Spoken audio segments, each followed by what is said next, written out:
morning, true crime friends. How y'all doing? We have a verdict. You know how much I love a verdict. Oh my God. In the state of Nevada versus Robert Tellis, we finally have a verdict. I could not be happier. Look, we need to break it down. But first, you know what you need to do. Please like this video and subscribe to the channel. It helps other people like us. It helps other people find us. But also, wait, many thanks to my girl, Brandy Churchwell, who shouted out this channel yesterday and got us a whole bunch of new subscribers. We now have over 9,000 subscribers to this madness that I call a YouTube channel. Child, that is unhinged. Anyway, look, Mr. Tellis. Yesterday, now, I might have been harsh when I judged the Tellis jury because I was like, what is wrong with these idiots? Child, we had to light a candle and everything. Look,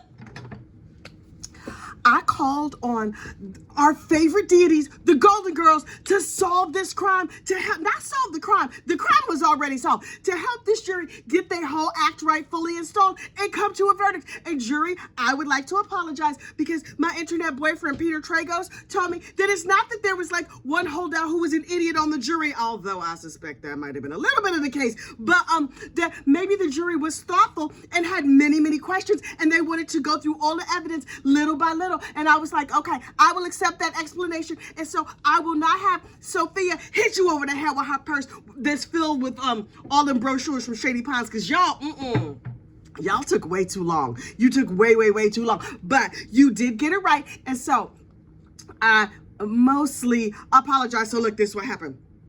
After 500,000 hours of the jury deliberating, they were like, we have a verdict. And I was like, I thought this jury was going to hang. Oh my goodness, child was clutching all my pearls. And so I went over there on Brandy Churchwell, you know, 13-year-old child. Love me some Miss Brandy. And I was like, y'all, is there a verdict in chat? And they were like, it's no verdict yet. Next thing you know, Brandy was like, we got a verdict. And I was like, yes. Also, maybe I'm a little bit psychic. So anyway, the jury came back in and I was perched. I was ready. I wanted to see every little thing. But here's the thing. Verdicts sometimes, it's like they got a verdict and then they make you wait for a while. I mean, I know they got to gather up all the people and everything, but I want to know right now, right now. So I was like, okay. And so picture it, Clark County, the little courtroom. And so everybody starts to file in. And I was like, okay. And then a whole row of ladies in red. And I was like, who are the ladies in red? It turns out the ladies in red was the old guard from the office. Look, if you're not up on this case, please, I'm going to need you to just get down in the description of this video and follow the whole Robert Tellis playlist, honey, because I have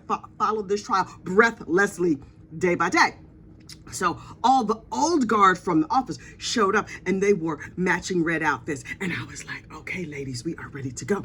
They sat there and then the lawyers come in and then Mr. Tellis and his big bulbous head, he came in and he was like, in my mind, right? I know he walks mostly like a normal person. Also, they took them little lifts out of his shoes, them little kitten heels, so he could probably walk like a normal person now instead of having to tiptoe around on his little kitten heels. And so he came in and he was looking nervous. I was like, he don't have to remind himself not to be angry Elmer Fudd today. He was full Tweety. Eyes so big. Eyes took up his whole face. His whole forehead disappeared. It was just eyes and it was like blink, blink. I was like, you're not feeling all powerful now, little man. So he sat there and his head was all down. He had a bright yellow Tweety tie. And I was like, okay, I see you shouting out your daddy's side. No problem with that. I ain't got no problem with that. So he sits down and then the judge comes in and the judge is like, hey, how y'all doing? Did you enjoy your lunch? Oh, the judge was having such a lovely day. And she was like, okay, let me see the verdict. Look, this is the only time I want to be a judge because I want to know the verdict first. And so then the judge hands it off to the clerk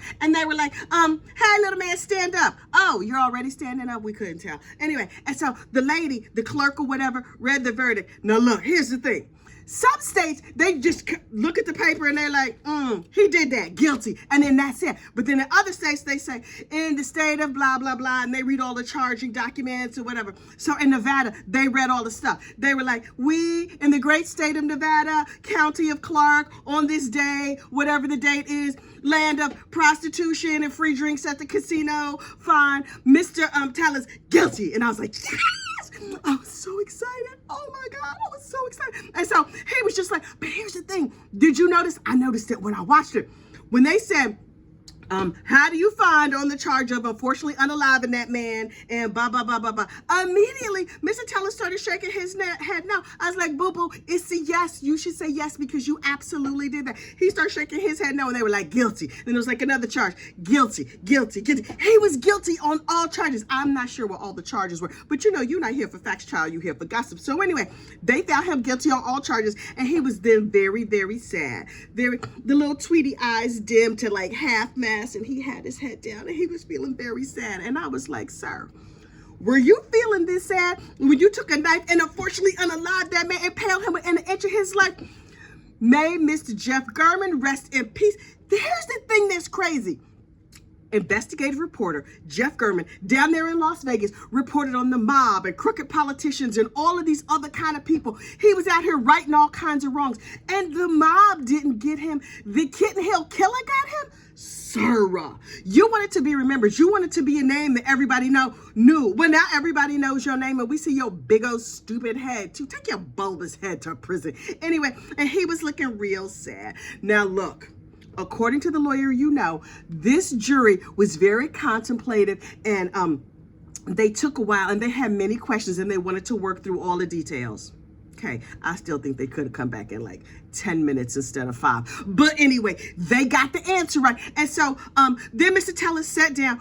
We really couldn't tell the difference because he's so short. Honest to goodness, I never would have even thought about his height. I did not notice it. It did not enter my mind until he made it an issue. Like, I'm just trying to feel pretty. I just wanted to be half an inch taller. That's why I wear lifts in my shoes. Also, that's why that lady over there on the gossip room in Innuendo, that big mouth lady from New Jersey, that's why she calls me the Kitten Hill Killer, because I'll be wearing lifts in my shoes while I'm out here, unfortunately, unaliving people. So then he sat down. He was like, okay, I'm standing up. I'm sitting down. I'm standing up. I'm sitting down. We couldn't tell no difference. Anyway, but when he was standing up, I was looking at him next to everybody else. It's like, here's his shoulder, here's everybody else's shoulder. I was like, oh, you real short. You said you was 5'5.5".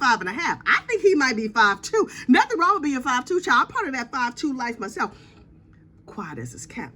I'm actually 5'1.5", but I don't wear lifts. I just lie and say I'm 5'2". It's easier to just lie. Okay, so anyway, although you're not supposed to lie. But then the judge was like, thank you so much, jury, for your, wait.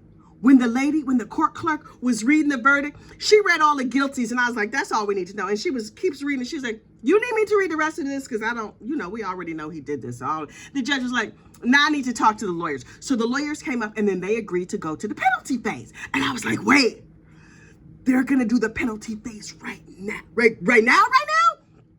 Okay, cool. So the judge was like, we're going to take a little break. We're going to stretch our little arms or whatever. And then we're going to get off to the penalty phase. And then all the ladies in red got up and filed out, except that there was one lone woman. Y'all, it was very dramatic. When they make the movie of this, it's going to be somebody sitting in the back with her head down, dramatically weeping. And then she slowly lifts her head and lifts her hands. And you realize, boom, boom, boom, it's Rita Reed. Now, Rita Reed is the lady who beat him in the election. Rita Reed is the lady who called Jeff German to start investigating this crooked politician. Rita Reed is the reason that this whole thing jumped up. Well, I mean, truly, Robert Teller's, his attitude and his actions are the reason that all this jumped off. But Miss Rita Reed got to be feeling some kind of way, because she's like, human resources wouldn't help me. So I had to call the local newspaper, and the local newspaper man got all the video and everything. P.S. Rita Reed and all them girls in red, they are ad hoc detective agency. If you recall from this case, they was like,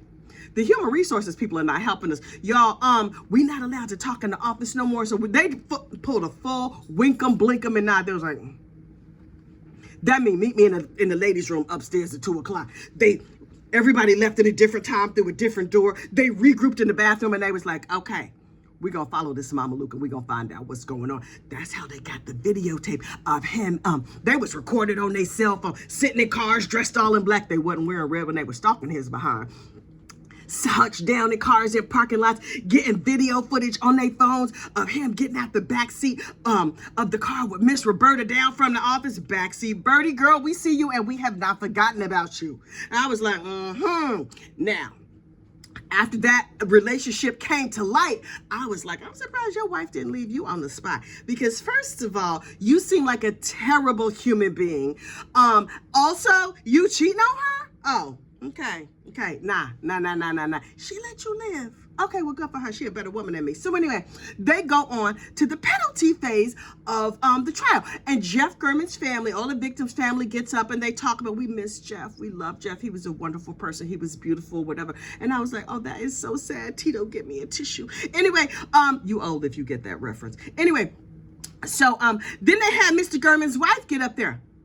How did he get such a gorgeous wife? What?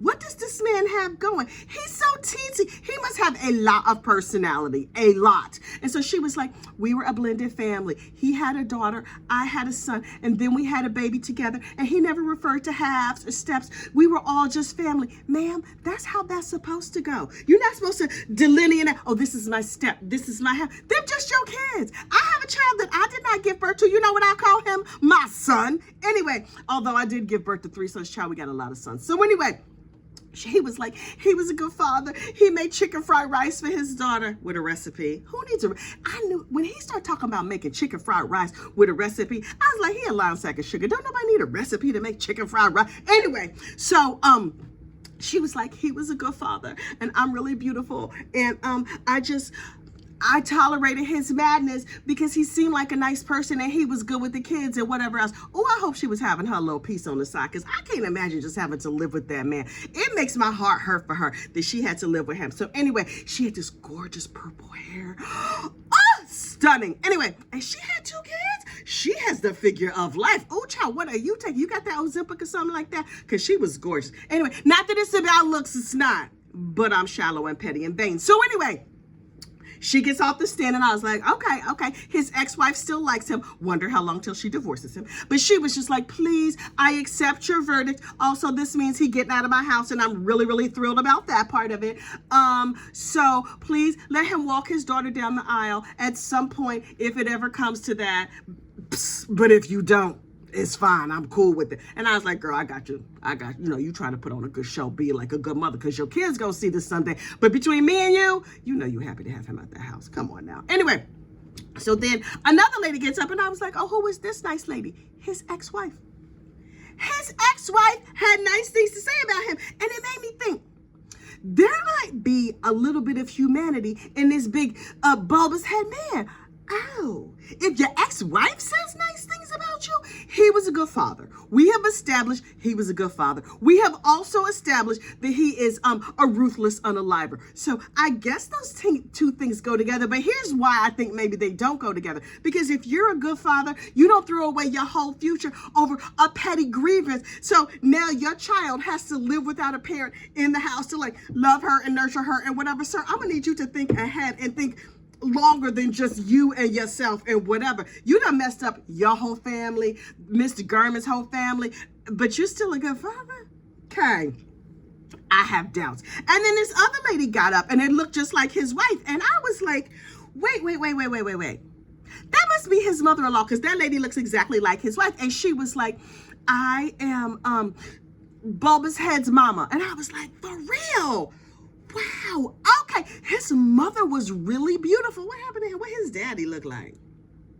Clearly, it's a little Looney Tune on the daddy side because the mama looked fine. She looked perfectly normal. She's like, I had these 2 boys. You see that other light bulb in the back of the room? No, that's not Cousin Fester. That's his brother. And I was like, oh, well, let me see his brother. What his brother look like? Does his brother look crazy like him? Anyway, so she was like, I worked hard and we picked peppers and we did like field labor in Texas and then we moved here to Las Vegas and he made a better life and he did all these things. He sounds like a good, nice, decent human being when he's not out here holding grudges, creating weird conspiracy theories and unfortunately unaliving people. Aside from that little personality quirk, I'm sure he is quite delightful. But really?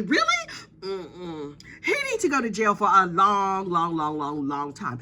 And finally the jury went and they thought about it. And I was like, listen, these suckers, they might be out for 3 days trying to figure out if they're going to LWOP him, give him life without the possibility of parole, or is he going to get some possibility of parole? But when his wife got off the stand, he was like, I love you. I love you. Sir, put your heart fingers down. I'm gonna break his little heart fingers. How you putting up a heart? I love you and crying and all the Sharpay face and stuff. You weren't doing all that when you was over there perforating Mr.